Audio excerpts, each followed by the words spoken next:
Yeah. This is Dubs OT. Can't wait. With John Dickinson. Hey, JD, what you up to, sugar? Long time no talk to. On KNBR 104.5 and 680. Streaming live at KNBR.com and on the KNBR app. Warriors have this fourth quarter energy. Moody! He hits a three. He's got 22. 5 of 7 from deep. And a 15-3 Warrior response. That's big time. Moses Moody thought he got fouled there on the way up, but he kept his concentration. You're off and running again. Big time Moses Moody night as the Warriors do get a win 118-107 over the Phoenix Suns. We welcome you in to Dubs OT with JD here on the Sports Leader. 808 KNBR is the number as we come to you live from Harmonic Brewing in Thrive City as we do after each and every Warrior home game. And the Warriors improved to 5-3. A lot to like about this game as it relates to Moses Moody and as it relates to the Warriors' first half. But the second half, and in particular, third quarter, got real ugly. The Warriors couldn't put the game away. A big topic of discussion coming into this game is what are the Warriors going to do in terms of rest with their veterans and this compacted schedule to begin the season. Steph Curry looked in the first half like maybe they would be able to get Steph and Draymond a little bit of rest in the second half, but because of the bad third quarter, the Warriors wound up having to play Steph and Curry all the way up until the closing minutes of this one. He ends up playing 34. So what does that mean as it relates to tomorrow as the Warriors again have a back-to-back just up the road in Sacramento? And then Jimmy Butler, who popped up on the injury report pregame with Steve Kerr saying that it was possible Jimmy would not be able to play, dealing with some back stiffness. He ends up not coming out after playing 14 minutes in the first half and was a plus 17, even though he was a 1 of 5 shooting, and he wound up leaving the game to begin the third quarter, wasn't out there. Moses Moody got his spot, and so what do the Warriors ultimately do here? Because they play the Kings tomorrow in Sacramento, and then they go to Denver to take on the Nuggets, rematch of the game from a couple of weeks ago here in the home opener at Chase Center.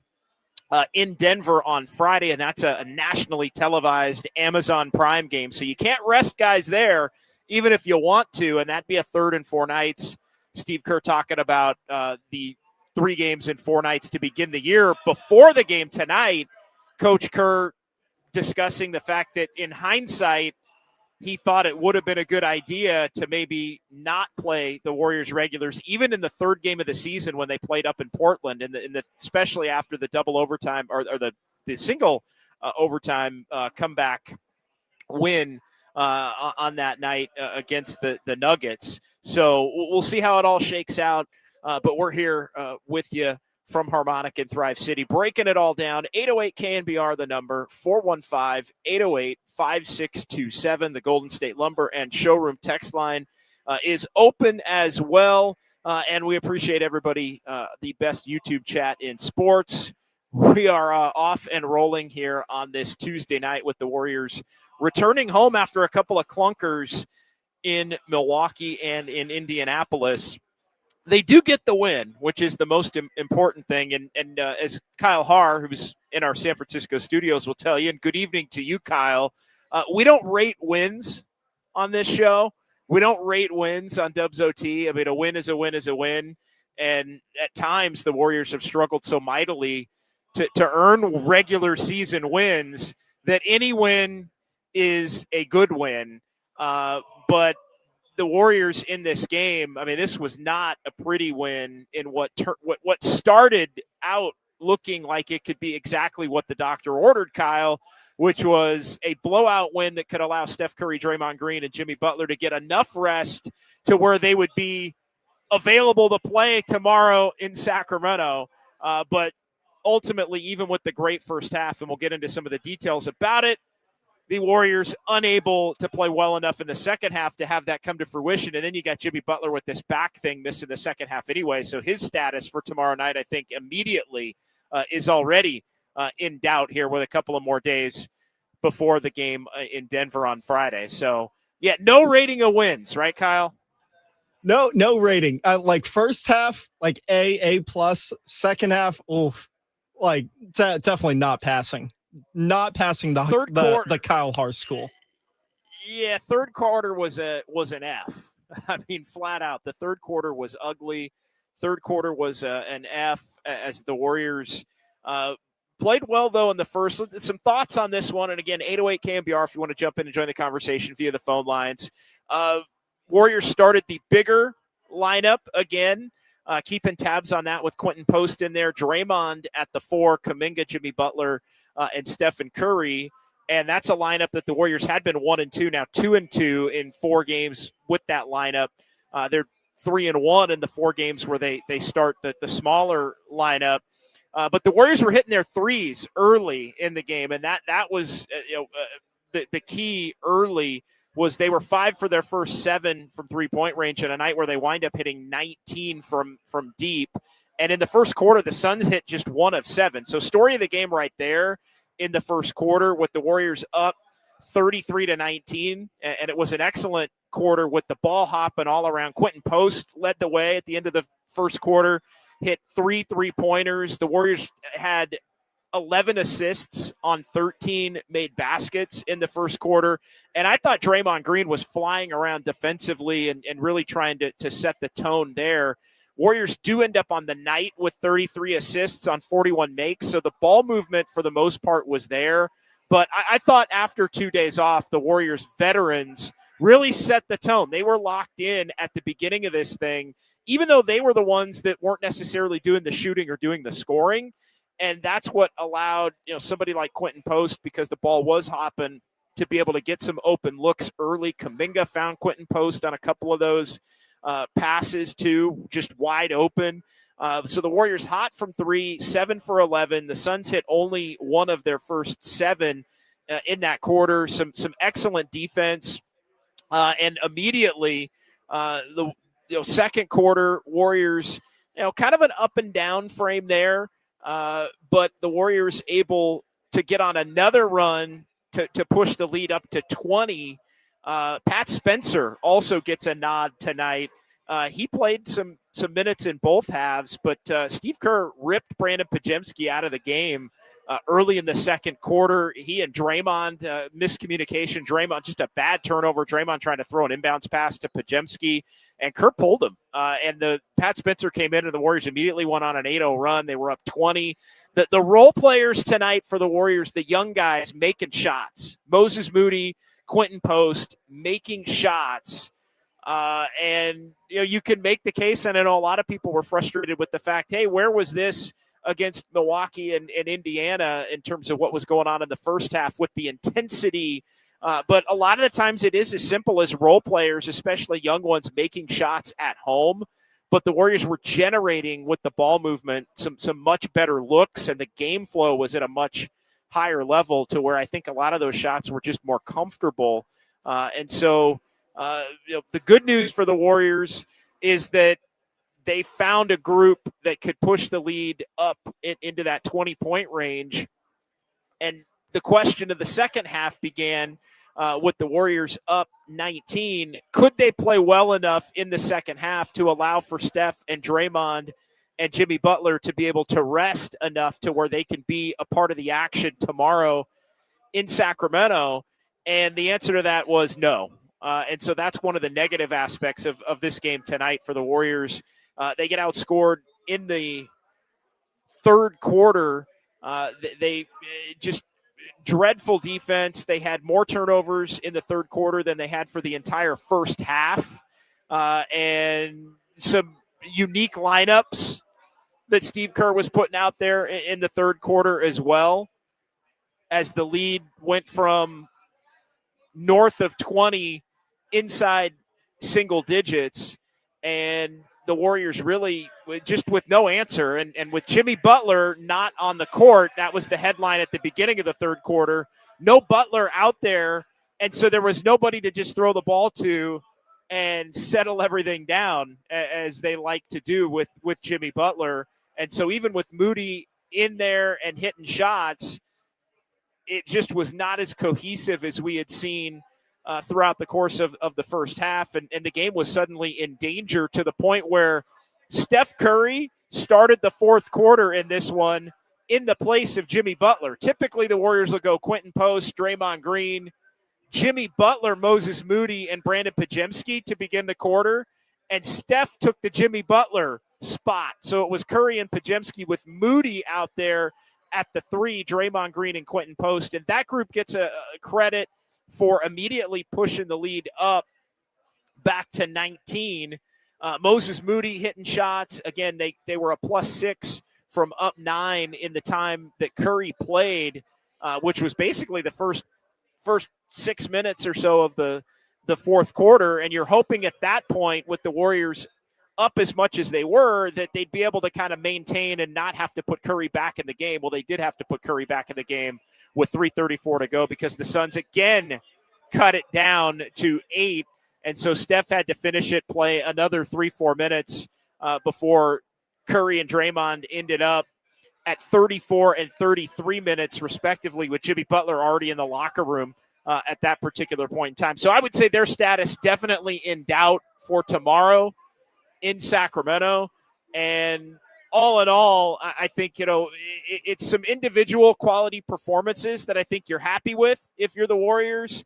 But this is another one of those nights where when you separate, not from the fact that the Warriors won the game, but for the overall big picture in-season goals, this is one of those games where they just continue to show that they have to work so hard, even against a team like the Suns, even after a great first half, and they still need the main guys, the vets, to be able to be on the floor to put these games away and make sure they don't get close. And it's just making it much more difficult for the Warriors as the season goes on to balance that, getting enough wins. And they've already taken a couple of losses in games that I think you'd want to have to pencil in if you're the Warriors in terms of wins, those games in Milwaukee and Indiana. And so now you're having to overexert on a night like tonight, and it has the potential to cost tomorrow. Now, we shall see. And it also has the potential, if you can't bring the energy at the level that the Warriors did tonight, which they couldn't on the road, then you wind up in a position where you're actually losing the game outright. And I thought, and I don't know where you're at on this, at 808 KNBR or in the YouTube chat, but there was a point when it got down to 9, when it got down to 8, I legitimately thought, without Jimmy Butler, this game is in jeopardy, not only of the Warriors having to play the vets to try to finish it and Steph and Draymond, but the fact that they could potentially lose the game outright, which is what we saw in Indianapolis on Saturday. So 808 KNBR, 415-808-5627. That is the number to give us a call or shoot us a text here. And I guess Steph Curry also dealing with an illness. Our buddy Austin Scott from back inside Chase Center in the post-game press conferences, I guess Steph under the weather as well. So that doesn't bode well for Steph and Curry to be playing tomorrow in Sacramento either. Again, Jimmy Butler already dealing with the back issue, and Draymond Green wound up playing, 33, 34 minutes. So tomorrow could be a game for the young guys as they go in the second of a back-to-back against the Sacramento Kings. 808 KNBR, some other thoughts on this one. Again, great first half, ugly third quarter, then the put away to begin the fourth quarter. Your standouts tonight, Moses Moody and Quentin Post. I would give another hat tip to Pat Spencer, who had 4 assists in about 5 minutes in the first half, ended up only playing 11 minutes, but was impactful, was a +5. Buddy Hield hit some shots, even though he was a net negative in terms of the plus-minus. But tonight, you look across the board, Jimmy Butler in his 14 minutes led the Warriors in plus-minus. So you can see where things went awry without him playing the entire second half, and what wound up being a problematic. And with the Warriors up 19, they win by 9, so a -10 for the Warriors in the second half without Jimmy Butler in this one. But I thought Draymond, even though he had some turnover problems, set the tone with his defense. I thought Steph was setting the tone in terms of cheers. I thought Steph was setting the tone in terms of the way they came out with the ball really hopping around. And then Moses Moody and Quentin Post. Post hits 3 threes early in the game. Pat Spencer gets a nod. Buddy Hield. Even TJD got some first half minutes as Steve Kerr was trying to find some different lineups, and I think trying to keep Draymond Green off that center spot as much as he possibly could. Al Horford rested tonight, so Al Horford will be good to go in Sacramento, but it may be Al Horford and all the young guys tomorrow for the Warriors going up against that Kings team. So let's react to this one. 415-808-5627.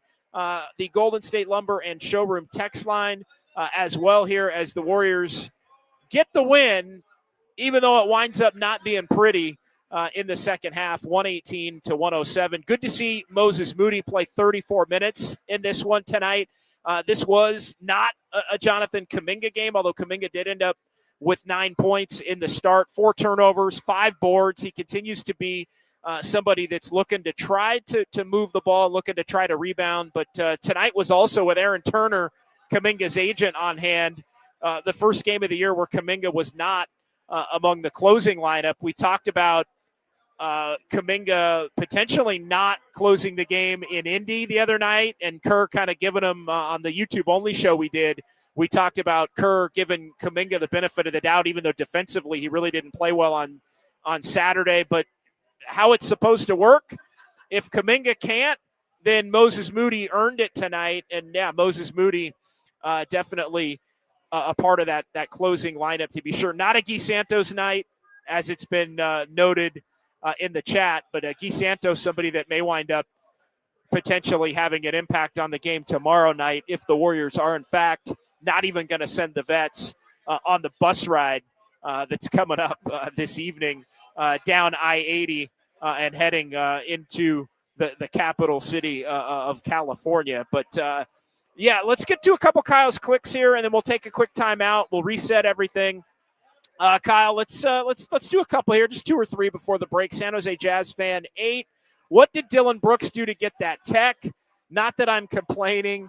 He deserves a lifetime achievement tech. Yeah, Dylan Brooks in street clothes while Steph Curry shooting free throws ends up something that made everybody that was sitting down in that area erupt in the building, in the area around the Suns bench. And he ends up going for a tech, as only Dylan Brooks can in that scenario. So pause for Steph to shoot the second free throw to get the technical free throw, and then the ability for Steph to finish off the second of the 2 free throws. And it is official, by the way. Steve Kerr telling reporters that Steph Curry will not play tomorrow against the Kings in Sacramento. His gas tank was on E in the second half. He's been dealing with a bit of a cold. And so, yeah, no Steph Curry tomorrow officially for the Warriors in Sacramento, per the reports there from the Bill King interview room inside Chase Center. Drew down, Steph playing hero ball, and Draymond making ridiculous low percentage passes in the third. I mean, it's a completely different game in the third quarter. Everything the Warriors did to build the lead in the first quarter with that group, minus Jimmy Butler in the third quarter, it was the complete opposite. It was like they were going for the dagger and going for the home run play repeatedly at the beginning of that quarter. And then, yeah, lazy, sloppy basketball. And again, the veterans are going to set the tone.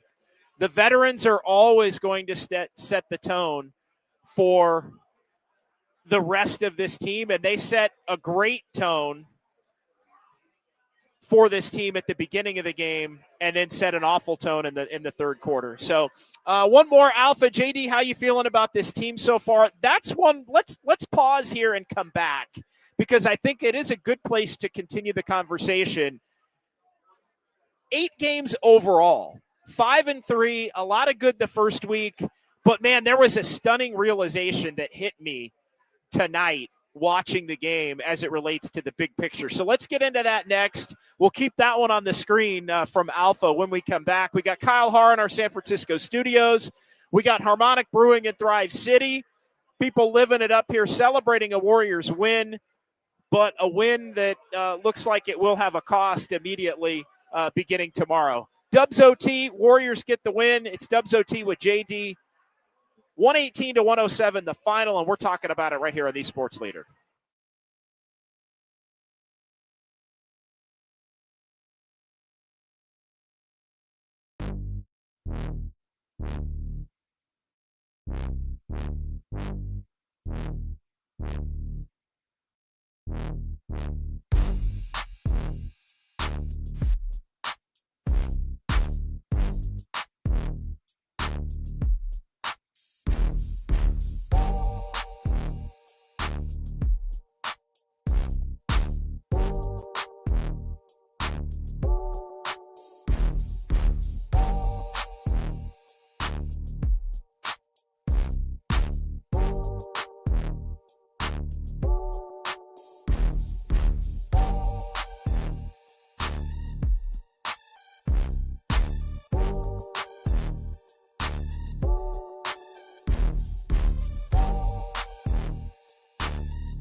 Live from downtown. Hurry, way downtown.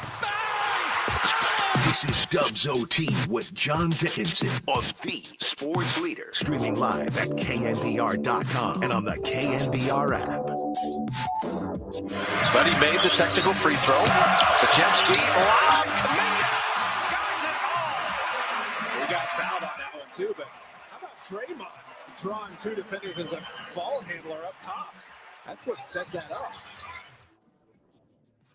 And the ball was hopping for the Warriors in this game. And Jonathan Kuminga, even on a night where he doesn't play well, always has a flash play to make you go, wow. And that was a wow dunk on the pass from Draymond Green. Warriors win this one over the Phoenix Suns as they get the job done. 118-107 is the final. We welcome you back. It's Dubs OT with JD here on the Sports Leader. 808 KNBR, the number to jump in on the Golden State Lumber and Showroom text line, or via the phone lines as well, as we are off and rolling here on this Tuesday night with the Warriors bouncing back with a win over the Phoenix Suns. They'll play in Sacramento tomorrow before going to Denver to take on the Nuggets on Friday, but they improved to 5-3 on the season. Let's continue here with some Kyle's Clicks, and let's go back to the one that we ended our opening segment with,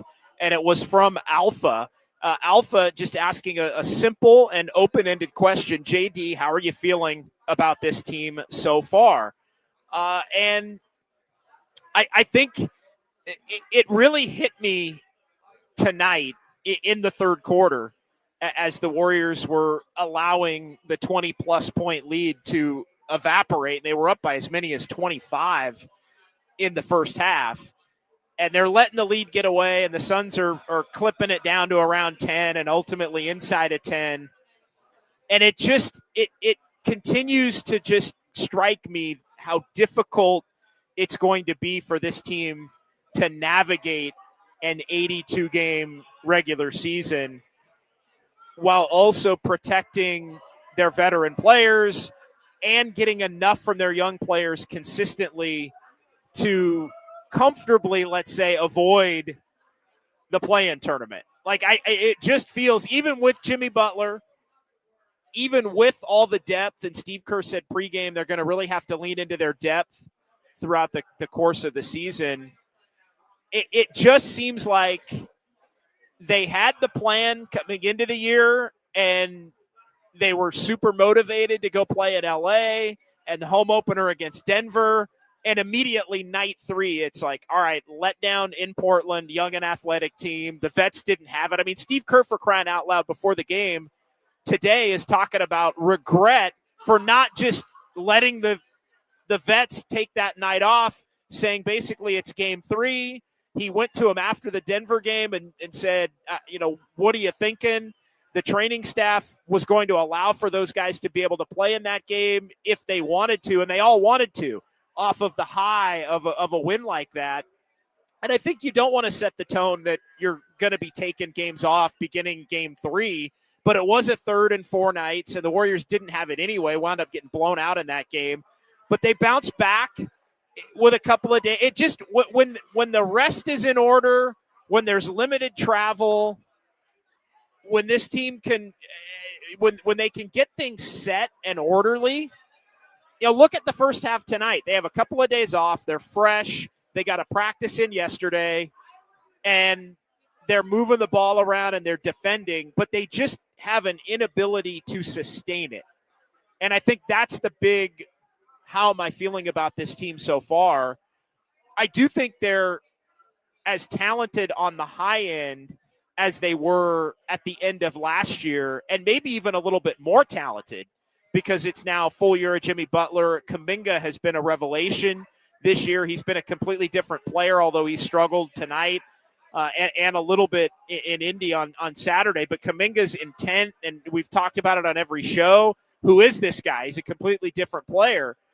But the inability to sustain is, for me, the biggest concern, and it hit me in the third quarter.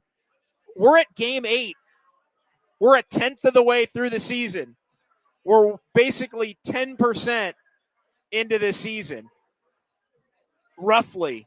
And the Warriors have already dropped really, I think you could say one game from being too tired and 2 games from a lack of interest or an inability to coast in game, even though the regulars were playing, but an inability to coast in game and then still have enough to win that game down the stretch.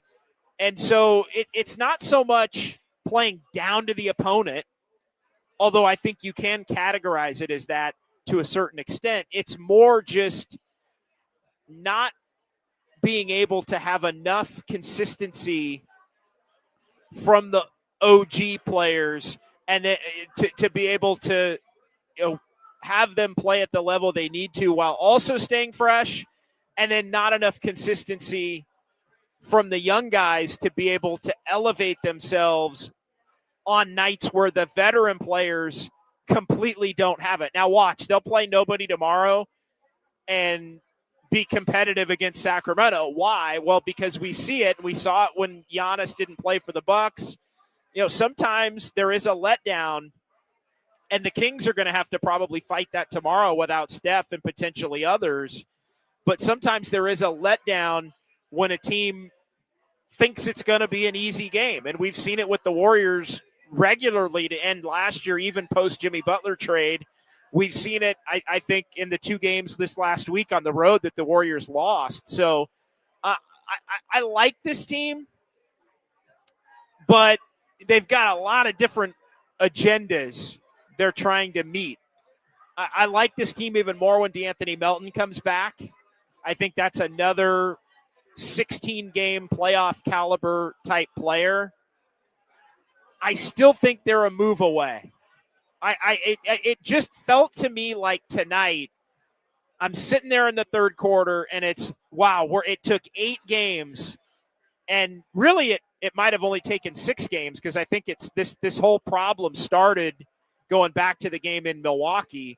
But we're 8 games in, and I'm thinking, long way to go, inability to sustain, injuries haven't really hit yet, rest nights haven't really come yet as part of the plan, and now you're not making the most of the fact that you had all your guys for the most part here in the first 7-8 games by losing the games in Indiana and Milwaukee. I think Moses Moody's a huge part of it. Like, if Moses Moody can play a lot of minutes and consistently hit shots and do the other things that he does, can he help offset that? Yes. But is this Warriors team good enough to win games when they don't have Steph and Jimmy Butler and Draymond Green? Digum 117, if you're thinking like this and it's only game 7, what happens when it's February and you really have the nagging injuries? Exactly. That's exactly what I'm getting at. Digum 117. Exactly. I'm thinking this, and this is before we find out that Steph is sick after the game and not going to play tomorrow. This is on the heels of learning before the game that Jimmy Butler's got some back stiffness, and he was good enough to get out there and start the game, but unable to finish the game, and ends up leaving at halftime. His status in doubt for tomorrow, questionable officially at this point. Check back around 1 o'clock. The rest nights and the true injuries haven't even happened. The rolled ankles haven't happened yet. That stuff has not happened. Like, when that stuff happens and you're trying to balance everything else, then what? I think that's the other part of the equation. And it's not that they're not going to win games. I mean, 5-3 is a quality record, but it's 5-3 when I think you'd really would feel better if it was 6-2 or 7-1, right, Kyle? Right. Right. I mean, sorry, I needed to take a breath there. I needed to take a breath before we get to Danny in Vancouver. You caught me off guard. All good. I say we let Danny answer that. How about that? Yeah, let's get to Danny. Let's get to Danny in Vancouver.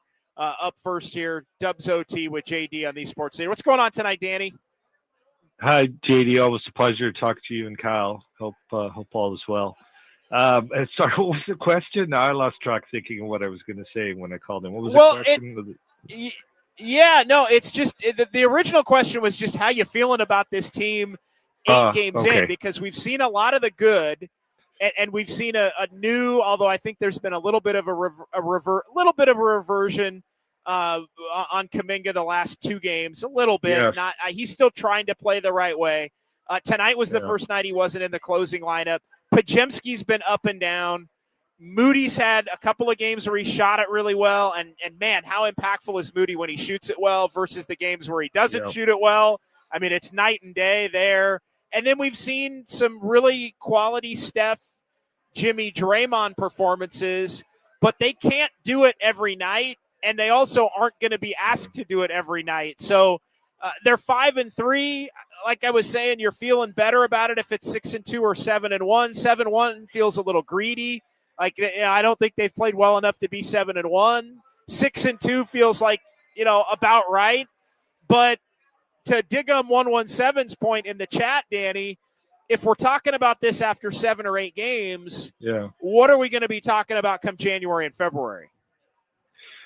Great question. Great point. A few comments, and then I'll ask you a couple questions, if I may.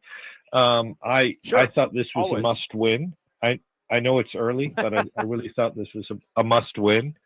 I didn't watch the second half of the Indiana game because of the baseball game, of course. That was quite riveting. Sure. So I'm glad I missed it. But that was I'm kind of listening to later and sort of hearing about how they lost. It was disturbing. This game was, I know you don't like to rate wins. I respect that. This game was really frustrating because I as well as Dre played defensively, those turnovers just really just could have turned the tide completely on the Warriors. I just thought those their lazy passes. It's like he's not even thinking about it, and it just those 2 or 3 possessions almost swung the game. So that was a little disturbing. I appreciate they fought back, and I don't know what happened to Kuminga tonight. I don't want to be too harsh on him because he's played great, but I don't know. He just didn't seem to be into it. I don't know if it almost seemed like it was maybe pouting a bit. I don't know what was going on. Maybe he wasn't getting the ball enough. But that was a little bit frustrating. So I was a little bit down after the game. But then I was thinking, okay, well, Jimmy was resting because of his back. We're still, Al Horford didn't play. We're still waiting for Melton to come back. So I'm not too down. I'm still optimistic. I just think if things work well, I'm not even so much about the injuries. Just can the young guys really take another step? Moody played great today. Can Kuminga keep it up? Podziemski played a really good game tonight as well. So I don't know. I think too. This is not my original thought, JD, but I was listening to a pod and he was saying I think Adam Silver must have it out for the Warriors. Like this could have been the worst possible schedule. I don't know if you heard, but just a horrendous schedule. So we'll see if they can work through this way. The young guys have to step up. I don't know, and I'm curious what you thought. I love GP2 to death. He's one of my favorite guys. I don't know what's happened to him. It's almost like he had this incredible journey to the NBA. He played like I remember when he used to come in for the Warriors and, he'd get a steal and a block. He would just electrify the crowd and turn the game around. And I just see very little moments like that with GP. And I don't know if it's just, all the work and effort to get to this level and he's just sort of plateaued. I'm curious what you thought. Is he healthy? But, it doesn't seem like he's going to be getting a lot of minutes down the road. So anyways, a lot of thoughts, JD. Thank you. Love to hear your response. Thanks, Danny. I'll try to hit on a bunch of the different ones as we always do here. 808 KNBR, Danny's line open for you if you want to jump in and join the conversation there. Warriors win it 118-107. Yeah, GP2's looked a little old, I think, to begin the season. And one thing I always look at is anytime a team gets a little bit of a break, and I think the Warriors, they had this first stretch where, it was the 3-4, and then they come off of that, and it's 5-8 to begin the year with the 2 home games last week. and then they go to Milwaukee and Indianapolis before coming back. And so there was that whole stretch through the Indy game, and then they come back, they get 2 days. And I think anytime a team has 2 days like that, always watch the next game in terms of maybe is there a rotation change, because there's an opportunity for the coaching staff and everybody to kind of get together. What's working, what's not working. Let's map out a plan here for the next handful of games in terms of who should we play more, who do we want to get a look at? Are there some different combinations that you want to look at? And I thought it was interesting tonight. I had noted that pregame, and then no GP2 tonight, no Will Richard tonight either. I would anticipate both are going to play tomorrow, especially if the Warriors are going to be shorthanded. And we already know, by the way, Steph Curry will not play tomorrow in Sacramento. Jimmy Butler officially questionable. As far as the schedule, yeah, I mean, and I think I've said this, to me, opponent is not even the most important or concerning thing for the Warriors. It's back-to-backs. It's how tightly compacted the games are together. Is it 3 and 4? Is it 4 and 6? How does all of that? I think that type thing is more important than even who the Warriors are playing at the beginning of this season. And I agree with you in terms of, frustrating game, because if you're able to not allow the Suns back into the game with all the frustrating turnovers, then maybe you wind up setting yourself up to not have to work so hard down the stretch and play so many minutes from the veteran guys at the end of the game just to bring it home. Interesting. I mean, Danny called it a must win. Must win on November 4 is tough, but I kind of agree with him. I mean, if you can't be losing to Phoenix at home, and that's another thing that I marked from tonight is the Warriors end up 5-3. They're 1-3 now at home, or they're 1-3 on the road. They're 4-0 at home to begin the year. So role players play better at home. Quentin Post is shot it much better at home. Moses Moody's had a couple of games here, the one against Memphis and the one tonight, where he shoots the 3-ball really well, and it helps them win a game with relative ease.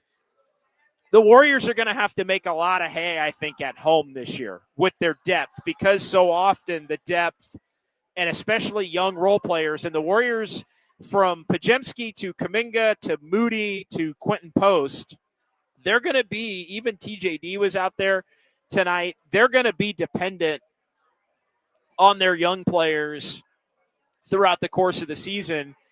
And maybe that means some of those home games you got to make sure you can get, because you're going to get, for the most part, history would tell you, more production from your young players and your young role players in particular in a lot of these home games. So that's something I'm going to look at as the Warriors hit the road here for a couple of more tomorrow in Sac and then in Denver on Friday, and then they're going to be back home, and then they're going on the road for a long trip. So they're going to be tested on the road. This team's going to have to find the energy on the road.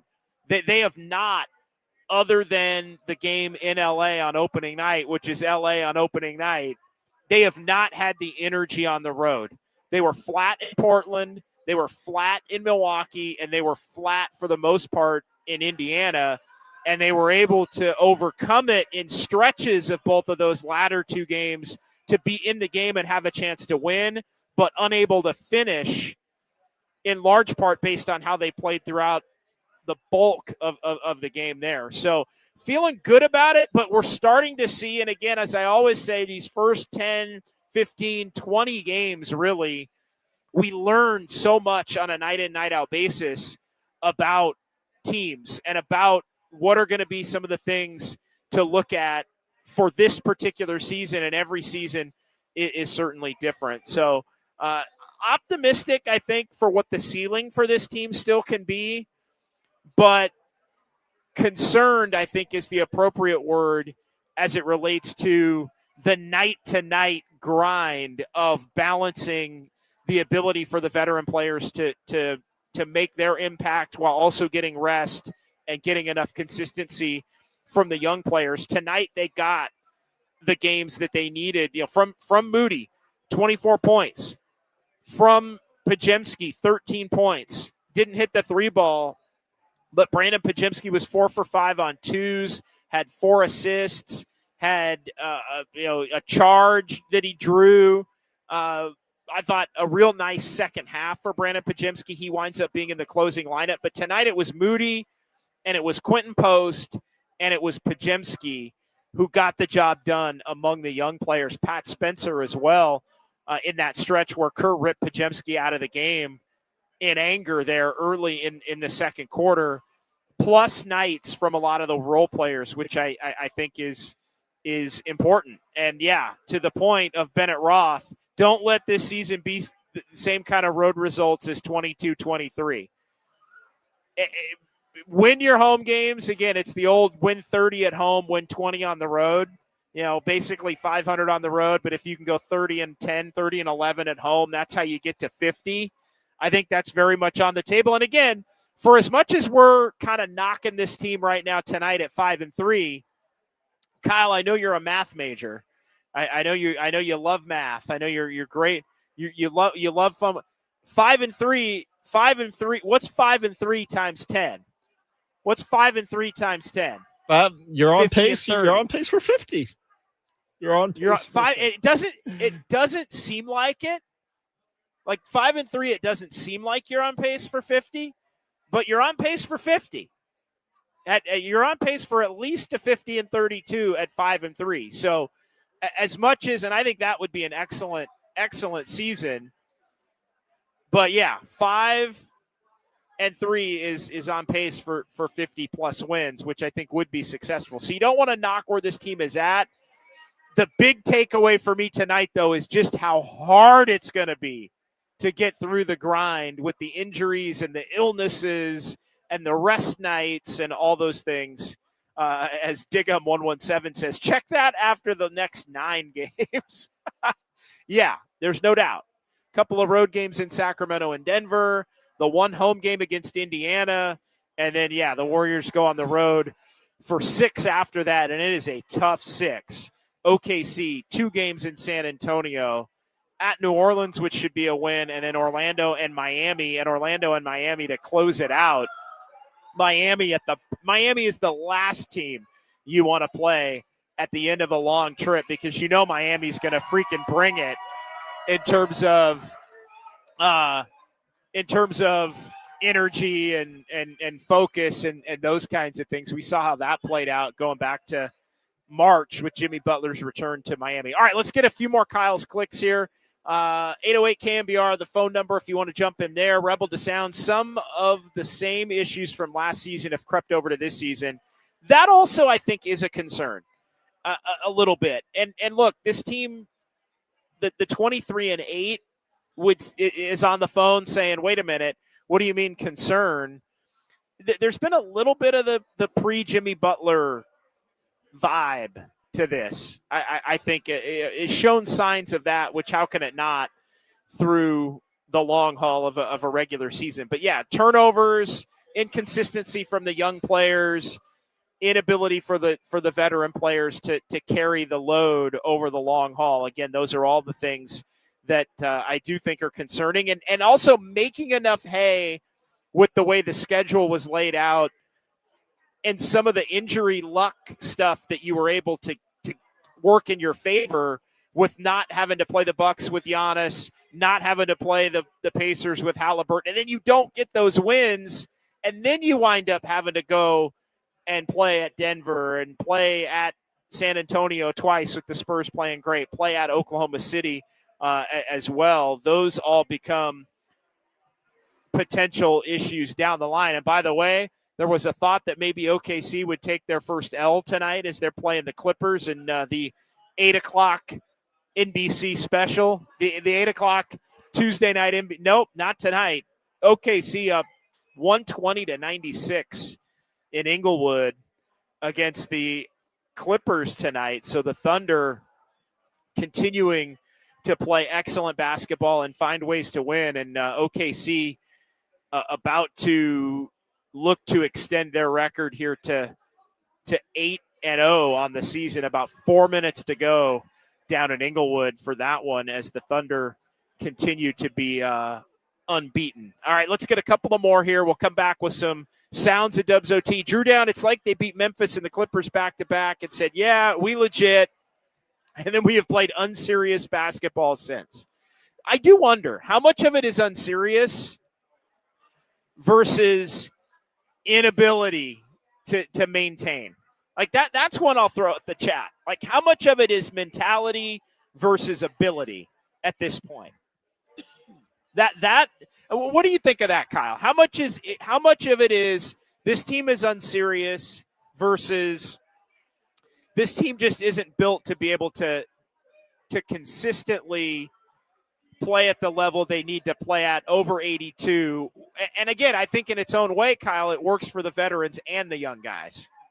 Yeah, in terms of the veterans, I think they know who they are, and it's just like, just get us to the playoffs, and we'll do our thing there. Like we know who we are, and then there's also just some of that, like, all right, yeah, we just showed out on primetime television, and now we're playing this team on the road with no star players. All right, we're just gonna kind of cruise, and if it's intent, and it's definitely unintentional, but I think Draymond and Steph specifically, because they were in the golden age of Warriors basketball, and there was such a large margin of error on those teams, where I feel like there's some of that effect still linger. Like they think that there's a greater margin for error when really it's there's not anymore. Well, and you also, I think, when you're as great a players as those two are specifically, you think that you have the ability to overcome on a given night at the same level that you used to be able to overcome. And then when you call for it, it isn't quite there on some of the nights, or again, you can't do it. The Warriors used to win games. We've discussed this a ton, but they could play like crap for 2 quarters and then win a game in 8 minutes. They would sleepwalk at times on the road for 3 quarters, and then they would have a 41-19 fourth quarter, and they'd wind up winning a game going away and just steal a team's soul.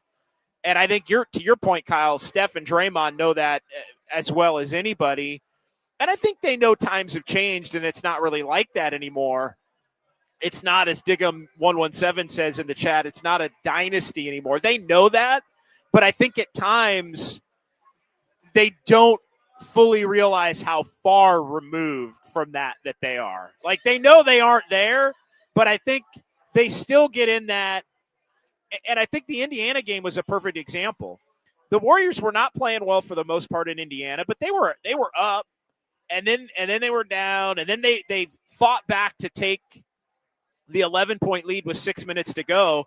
And so often through the years, when you get to that 11-point lead with 6 minutes to go, the game's over. Like, they would do it. They would steal the team's soul. They would kind of tap out. But no, teams keep coming, and you have to keep playing. And I think the Warriors just haven't been able to keep playing at that same level. All right, 2 more here, Kyle, and we'll take a timeout. Let's get Max Lopez. Yes, but if you watch other NBA games, everybody's dropping 20-point leads in no time due to how the game is played. Now, that's a fair point. That's a fair point. That's true. And that's been addressed. That is absolutely, teams do lose big leads all the time. The 3-point shot, that has created this greater variance. The pace of play with more possessions has created a greater variance. And so teams do come back a lot. Teams go hot and cold within the same game a ton, and that can be a game changer. And there are a lot more comebacks than there were 6 years ago, than there were 10, 11, 12 years ago. And I mean, exponentially more, it feels like, than there were 15 to 20 years ago, without a doubt. But yeah, more possessions, 3-point shot, pace of play, all those things. True. And teams kind of catching up with the way that the Warriors played and made so popular. So fair point there, Max. Joke's on you, JD. Bro, we have the worst starting 2 behind Clay, and JP, Start Moody and put Pods in the second unit. What was he doing tonight? shot 16%. Well, he shot 16% from three. He was 5 for 11 overall and ended up with 13 points and was a net +3 in the game. I like the small ball lineup. And again, Moody didn't start tonight, but Quentin Post was the guy who started tonight. The Warriors went with that big lineup. Moody is the 2 on the start of the second, start of the fourth quarter lineups. They like putting Pajemski out there with Moody, then Jimmy Butler, typically Draymond and Quentin Post. So you have playmakers and you have shooters and balance and those kinds of things. I don't love the Steph Moody. I don't love the Steph. To me, you start Moody if you're going small, and like I don't love a Steph, Moody, Kuminga, Jimmy, Draymond lineup. I don't like that lineup. That lineup ahead. smells Yeah, like a lot of turnovers are coming. I don't like that lineup. I like Pajemski in that spot with that other group. But again, it hasn't been Pajemski starting of late. Moody, again, and we've seen this, and people aren't going to like this, but when the Warriors, when Kuminga has played and played well, it's often been less Moody. When Moody has played and played well, it's often been less Kuminga. And so, tonight we saw more Moody, and Moody was great. We saw less Kuminga. Kuminga wasn't as great. It's kind of finding that balance between the two on a night in, night out basis, which I think is going to have to be important. All right, 808 KNBR 415-808-5627. Let's go ahead and take a timeout, Kyle. We'll come back. We'll get our sounds at Dubs OT. We'll do more Kyle's clicks from the YouTube chat, and we'll close up shop here on this Tuesday night as the Warriors get the win over the Phoenix Suns, 118-107. We're talking about it right here on the Sports Leader.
It's the Sounds of Dubs OT.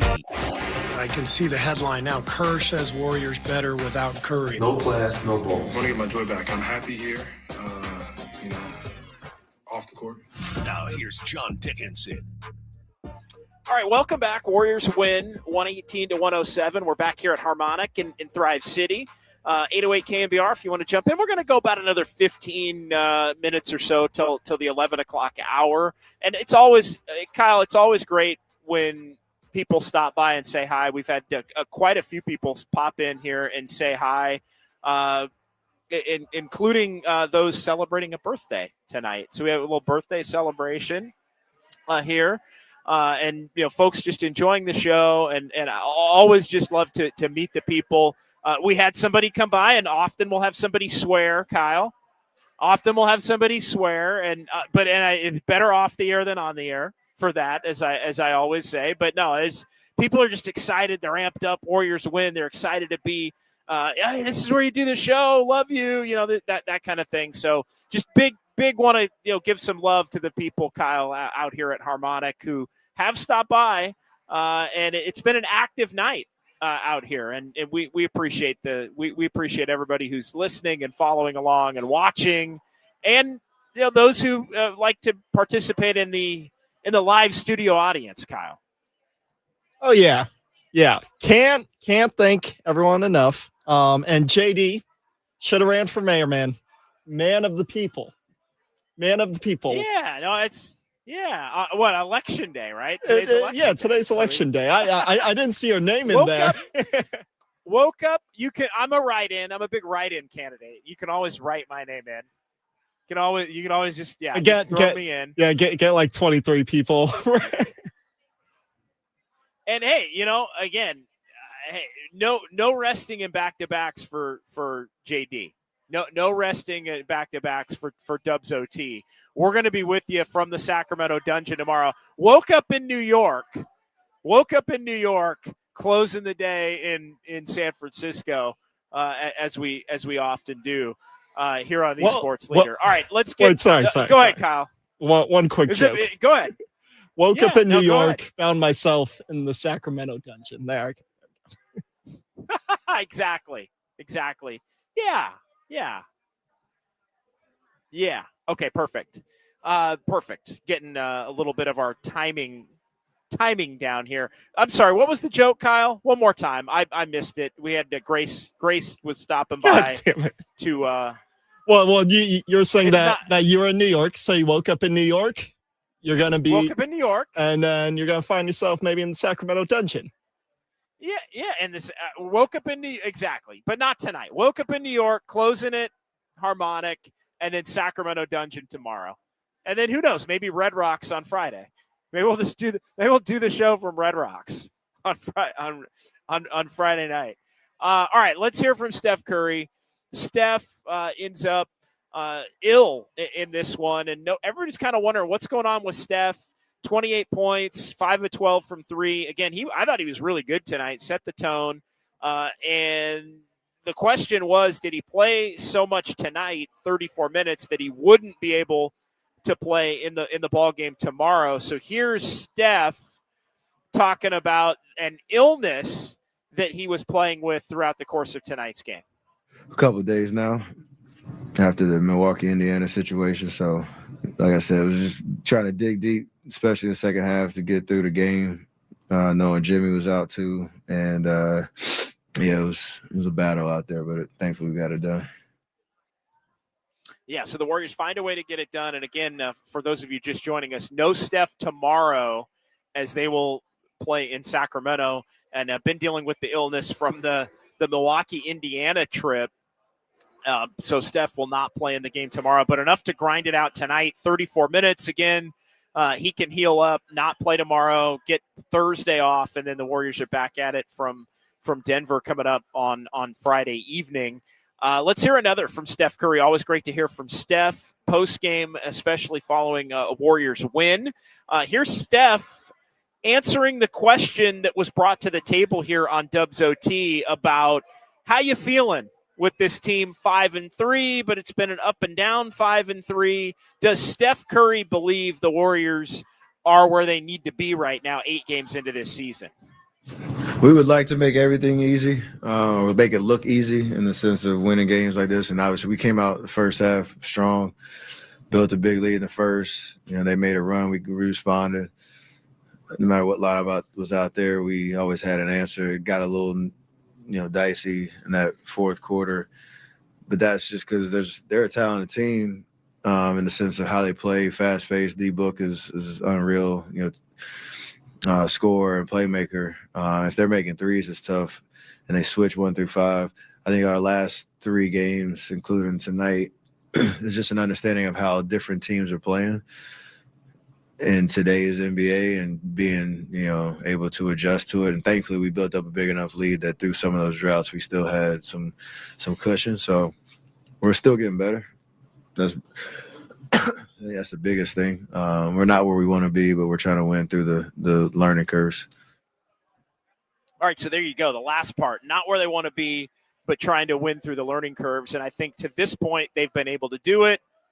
You'd feel better if they had one more win, even just one of the 2 between Milwaukee and Indy. You get one of those, I think we have a completely different outlook maybe overall on just kind of the state of things. But, yeah, the Warriors, fortunately, they played well enough, and sometimes that's the case. You play well enough in the first half that in the second half you can withstand some poorer play, and they were able to withstand a abysmal third quarter. The Warriors were able to withstand ultimately to put the game away at the top of the fourth quarter with that group that I think deserves a lot of credit. Steve Kerr went to Steph in the Jimmy Butler spot, along with Podziemski, Moses Moody, Draymond Green, and Quentin Post. And that group in the first couple of minutes of the fourth quarter basically put the game away in the Warriors' favor. All right, we've been talking about it throughout the course of the show. Steph not going to play tomorrow. Here is Steve Kerr addressing just where Steph is at physically in terms of making that announcement about tomorrow night's game. Yeah, he's wiped out right now. So I don't care what the doctors say. We gotta get him some rest. So I'll make the decision right now. He's not going to play tomorrow. He needs some rest. He's been sick. All the travel, everything, it's just caught up to him. So hopefully, getting some rest, and hopefully he'll be ready to go for Denver. And again, I always mention this, Kyle. It's the game Friday night's Amazon Prime. That's a national game. The national games, again, it's frowned upon if you're going to rest guys in those games. So tomorrow, even though it's as close as you can get for an away game being in Sacramento, tomorrow is one of those games where if you're going to do it, you're probably not going to rest off of 2 days off, right, coming back home in a game like tonight against Phoenix, and you really can't do it unless there's a legitimate injury in Denver on Friday. So tomorrow becomes a natural spot, that Sacramento game being the one in between in the 3 games in 4 nights to be able to give somebody a night. And again, this is not just a punt job by the Warriors. This is Steph clearly dealing with an illness that popped up on the road and can happen anytime you're going from a warmer environment to a chillier environment and back. That have a tendency this time of year to pick something up. All right, let's hear another Steve Kerr post game following this Warriors win. And a big theme of the day is the discussion surrounding just where Steph, Jimmy, and Draymond are and how much this early season schedule has impacted those 3 and their ability to perform at the level the Warriors need to. Yeah, I could tell on the road trip that all 3 of those guys looked tired. I mentioned it's very unusual schedule to start the year, and none of them had missed a game, and I think they just ran into a little bit of a wall. And obviously, Steph came down with the illness, so we'll get through it and we'll be fine. But it's just a really tough part of the schedule, and we'll do the smart thing. And part of that is going to be Steph not playing tomorrow. And I don't think Jimmy Butler winds up playing tomorrow either with the back. I mean, I think I was surprised he played tonight. I thought it was going to be he warms up, and he was warming up in the practice gym before the game.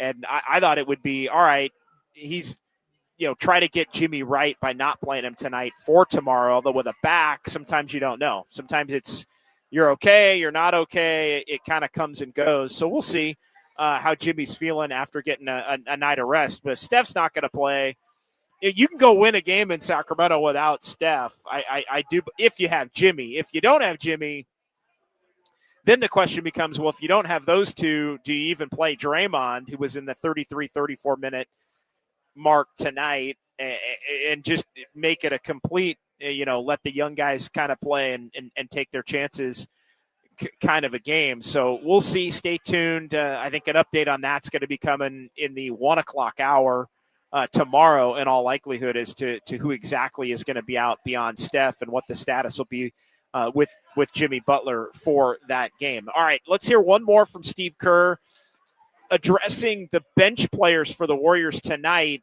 The Warriors dominated off the bench tonight, 63-19. The Warriors bench, led by Moses Moody with 24 off the bench, Podziemski 13, Buddy Hield 12, TJD and Pat Spencer 7 apiece, and the bench, you add them all up, 63-19. Here's Steve Kerr on the Warriors bench. I thought the bench was great. I mean, Moses was the player of the game tonight. His defense on Booker and his shooting, he was fantastic. He's just found his groove now, after missing most of training camp with the ankle.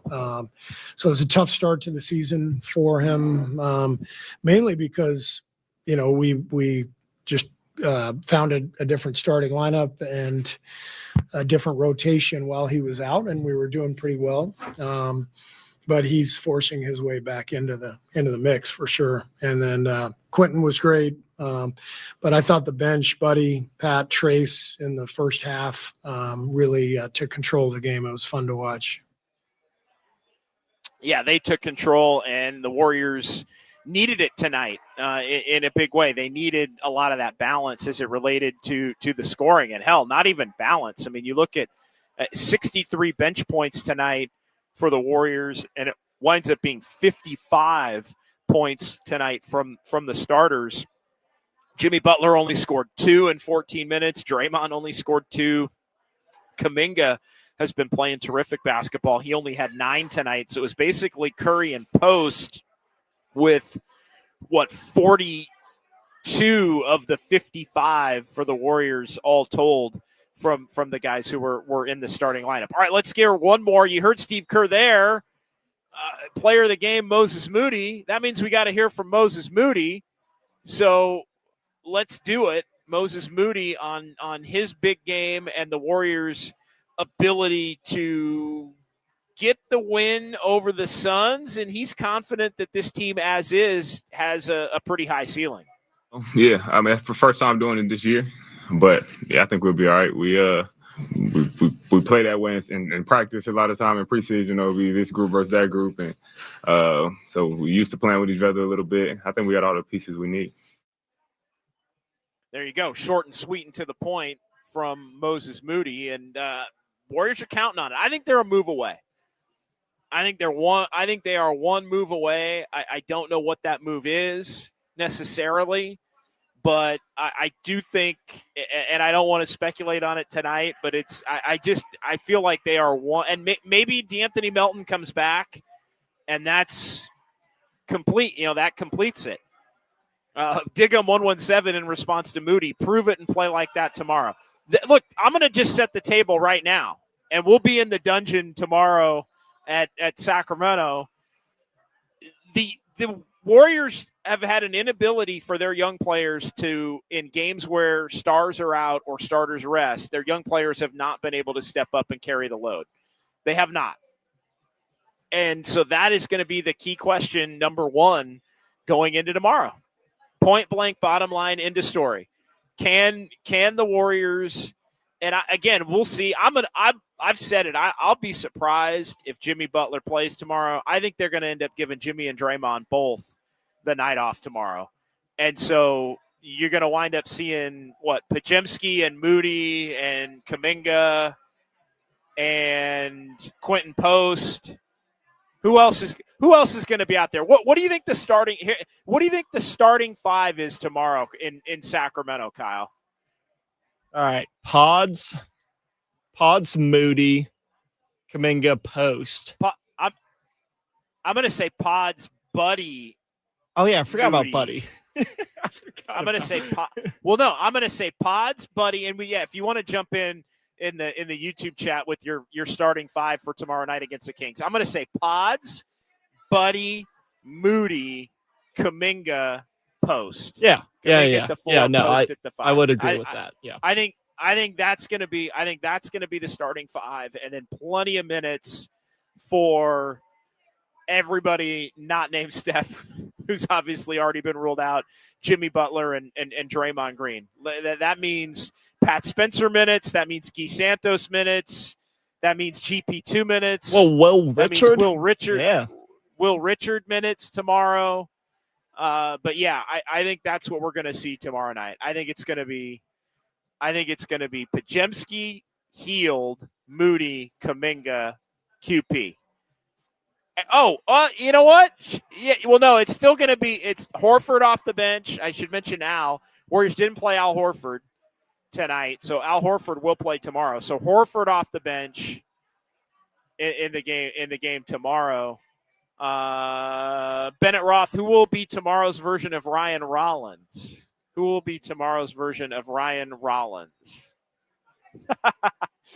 Pods, QP, Moses, TJD, a lot of different options coming in here. All right, Kyle, let's go ahead. What do we need? Do we need to take a timeout real quick? No.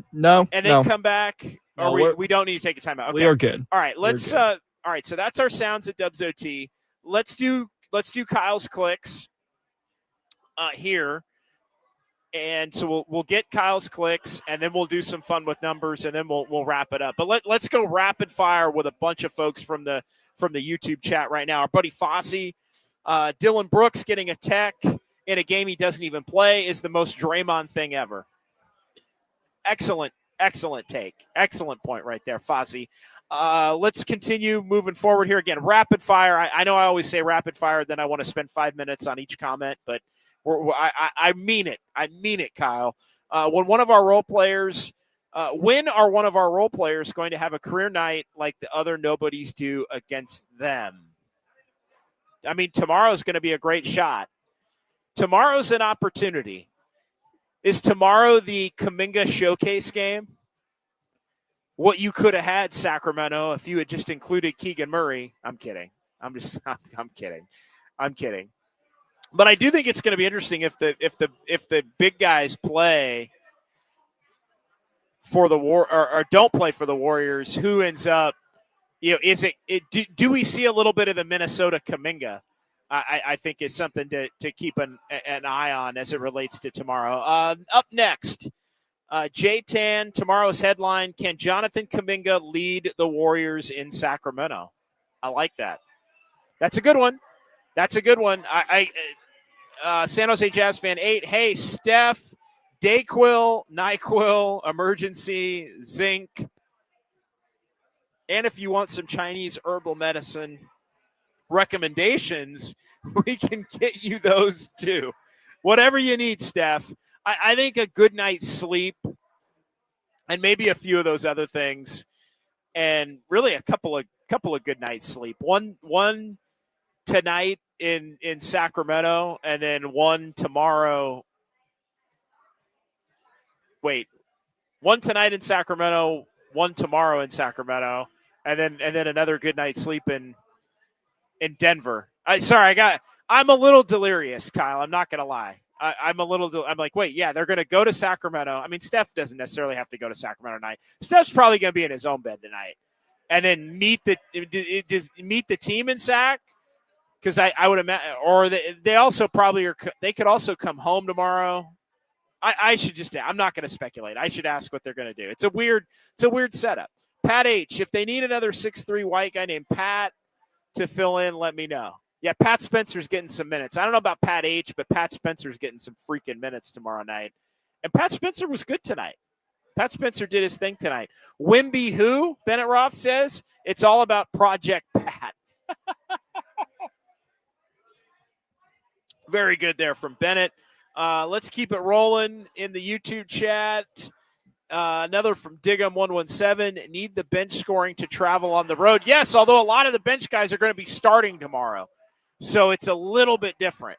In theory, we understand you need the bench guys to be able to perform at a high level, but the bench guys are going to be starting. At least many of the bench guys are going to be starting tomorrow. So you got to keep that in mind as well as we look forward. All right, heads up. This is a two-parter. Right, so no, right, two-parter. Two-parter. Two-parter. We're not at the end, though. No. Okay. All right, Pib Ford. I'm so disappointed with the boys. The fact we didn't get an edge rusher says a lot. So that's a 49ers. And here comes San Jose Jazz fan. That's what the Warriors need, an edge rusher. Yes. The Warriors need an edge rusher. Although I don't know. I think Kuminga coming off the edge would be pretty good. Quick first step. I think Kuminga coming off the edge would be pretty freaking good. Pretty freaking good. Whoa, dump that. That was a dump that. Dump. That was and that wasn't even me trying to be cute. That was an actual Freudian slip. Bennett Roth, if Moses played for the 2002 Giants, Bochy would start Moody in the cleanup. No. Yeah, and he'd hit 3 home runs probably. He'd hit 3 home runs at that point. All right, last no one. Question. All right, last one. All right, let's get our comment of the night. Now, time for the Dubs OT comment of the night. JD will broadcast from the Sacramento janitor's office. That via Apollo Crews. Thanks. Appreciate it. Appreciate that, Apollo Crews. That yeah. And for those of you, yes, that was for those of you on YouTube who caught, and that was a legit. And Kyle, you could attend. That was a legit. That was not me trying. That just came out wrong. That was not me trying to. It did just come out wrong. To be cute. That was a clear, like, it came out wrong. It's dumped. It's dumped. No, it's done. It will live. We got to cut that out of the podcast, though. Sure. I'm making extra work for Kyle, but no, there was a night last year where I got a little loose and accidentally did that. But that was not this. So no. But yes, tomorrow from the dungeon, from Cell Block Golden One Center tomorrow, YouTube After Dark. Yeah. Dig 'em. YouTube After Dark. I'm blaming waking up at 1 a.m. Pacific to get to the airport in New York and come back. I'm blaming that. But tough. Yeah, that is that one's a little embarrassing. Wow. Yeah, all right. We gotta move on. All right, Kyle, let's get to fun with numbers and then we'll wrap it up. This is Dubs OT with JD. Time now for fun. I'm a fun guy. With numbers. No, I'm just having fun. On KNBR 104.5 and 680. Streaming live on KNBR.com and the KNBR app. All right, Warriors win. They're 5-3. They're 4-0 at home. I think that's the big takeaway. Home versus road, one of the many on a night like tonight.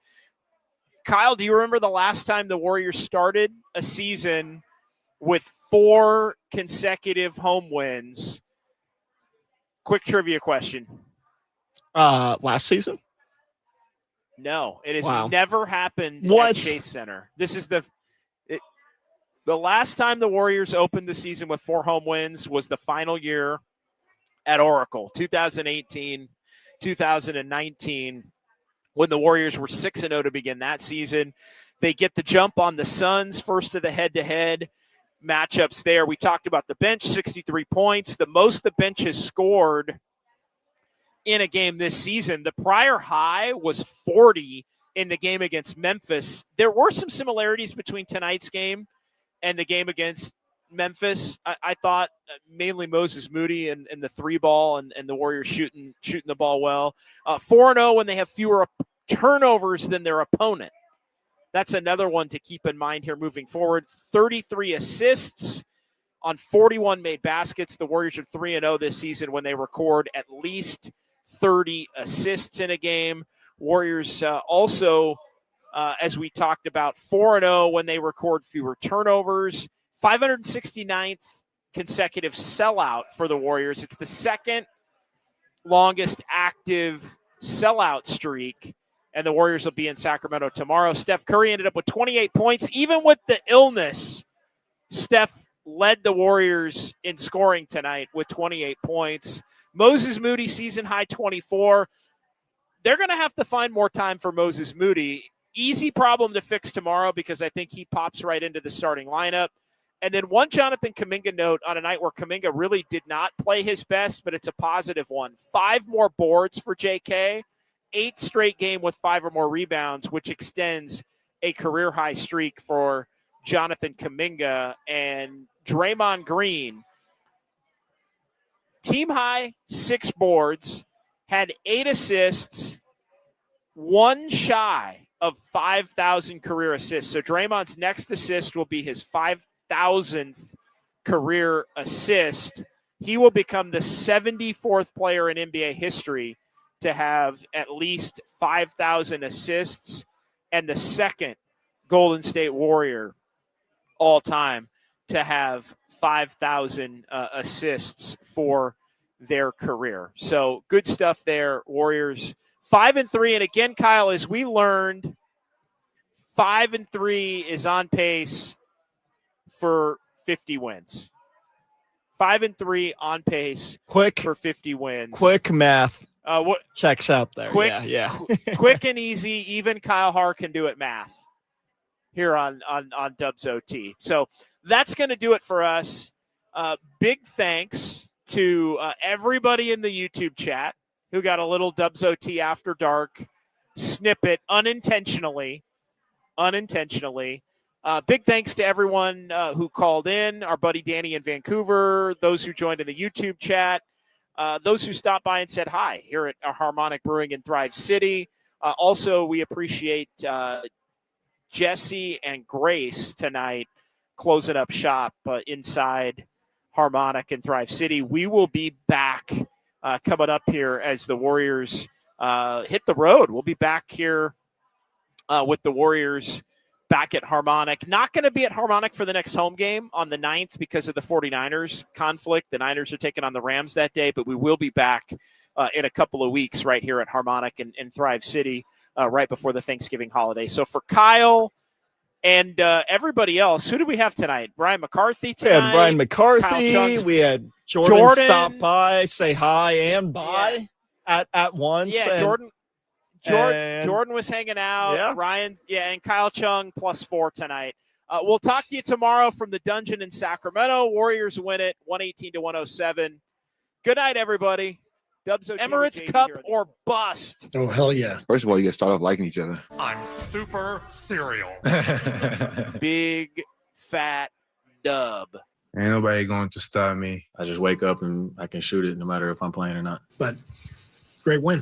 Who are these guys? I love you, JD. Bye, sugar. I can see the headline now. Kerr says Warriors better without Curry. Jimmy freaking Butler puts it in. Obviously, I'm shooting the ball well. It's pretty obvious. Batman comes out of nowhere. You never see him coming, then he just fall from the sky, from a building, behind the door. Everything's gonna be all right.